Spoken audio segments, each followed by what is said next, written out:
Hai, Assalamualaikum warahmatullahi wabarakatuh.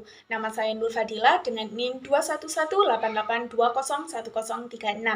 Pada kesempatan kali ini saya akan membahas mengenai peluang sekaligus ancaman bahasa asing atau bahasa Inggris terhadap eksistensi bahasa Indonesia pada masyarakat cyber. Kalian pasti tahu bahwa di era digital yang menuntut penguasaan teknologi dan bahasa asing pada berbagai bidang kehidupan saat ini makin meminggirkan posisi bahasa Indonesia. Mengapa demikian?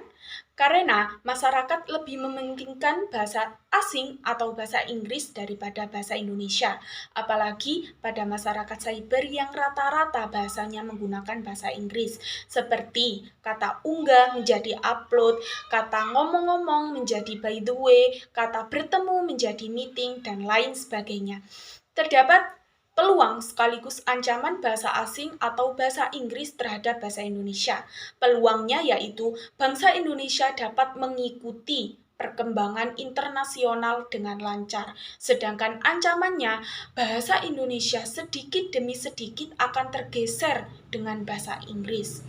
Kalian pasti tahu yang terjadi belakangan kali ini, penggunaan bahasa campuran antara bahasa Inggris dan bahasa Indonesia sudah marak digunakan oleh sebagian masyarakat Indonesia.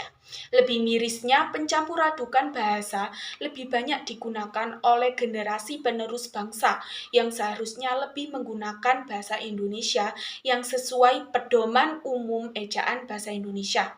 Contohnya, sekolah kami akan mengadakan workshop kerajinan kreatif. Nah, di sini kata-kata workshop seharusnya diganti dengan lokakarya, sehingga menjadi sekolah kami akan mengadakan lokakarya kerajinan kreatif. Lalu, apa yang menyebabkan generasi penerus bangsa menggunakan pencampuradukan bahasa? Salah satu faktor yang membuat generasi penerus bangsa lebih bangga dengan pencampuradukan bahasa karena ia menganggap bahasa tersebut terkesan lebih gaul atau keren ketimbang bahasa Indonesia. Hal tersebut jelas mengurangi kekaedahan akan bahasa Indonesia ya teman-teman, karena sejatinya bahasa Indonesia menjadi simbol bahasa persatuan. Lalu apakah media cyber dapat mempengaruhi sikap bahasa dengan penggunaan bahasa asing atau bahasa Inggris? Jawabannya ya. Media cyber dapat mempengaruhi sikap bahasa dan gengsi bahasa di masyarakat, terutama terkait dengan penggunaan bahasa asing. Yang pertama yaitu persepsi terhadap bahasa asing itu sendiri.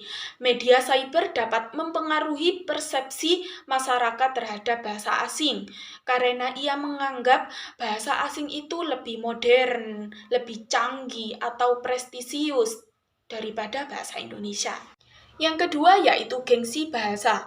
Media cyber dapat mempengaruhi gengsi bahasa di masyarakat, sehingga penggunaan bahasa Inggris atau bahasa asing lainnya dalam percakapan di media sosial, obrolan daring, chat, dapat dianggap lebih keren atau lebih populer daripada penggunaan bahasa Indonesia yang formal.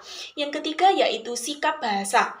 Media cyber dapat mempengaruhi sikap bahasa di masyarakat seperti lebih memilih untuk menggunakan kata-kata atau ungkapan-ungkapan bahasa asing dalam percakapan sehari-hari daripada menggunakan bahasa Indonesia.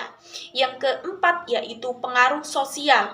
Media cyber dapat mempengaruhi cara masyarakat memandang penggunaan bahasa Indonesia itu sendiri. Jika banyak orang yang menggunakan bahasa Inggris dalam media cyber, maka orang yang menggunakan bahasa Indonesia mungkin dianggap lebih kuno, lebih kudet, kurang up to date, dan lain sebagainya.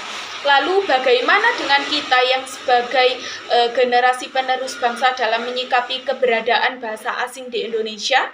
Dalam rangka menjaga eksistensi bahasa Indonesia, bangsa Indonesia memerlukan sikap positif dari masyarakat untuk membantu bahasa Indonesia dalam mempertahankan eksistensinya dengan cara menunjukkan sikap bangga dan kesetiaan terhadap bahasa Indonesia. Tidak hanya itu, guru atau dosen sebagai tenaga pendidik juga memiliki peran penting dalam menjaga eksistensi bahasa Indonesia, yaitu dengan cara mengubah pola mengajar di dalam kelas agar peserta didik tidak bosan dalam mempelajari bahasa Indonesia. Sebab jika peserta didik bosan dengan pelajaran bahasa Indonesia, tentu akan menurunkan eksistensi bahasa Indonesia itu sendiri. Kesadaran warga Indonesia lah yang membuat kedudukan bahasa Indonesia semakin kuat di era globalisasi ini.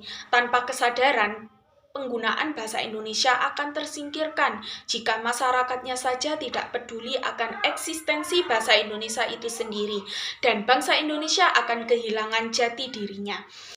Maka dari itu kesimpulannya yaitu media cyber memiliki pengaruh yang signifikan terhadap sikap bahasa dan gengsi bahasa di masyarakat.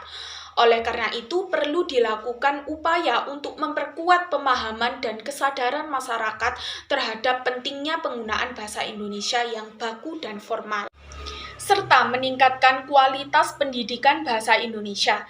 Dengan demikian, diharapkan pengaruh bahasa Inggris atau bahasa asing lainnya dalam media cyber tidak merusak keaslian dan keberagaman bahasa Indonesia sebagai salah satu warisan budaya bangsa. Baik, terima kasih yang sudah menonton. Jangan lupa like dan subscribe. Terima kasih. Wassalamualaikum warahmatullahi wabarakatuh.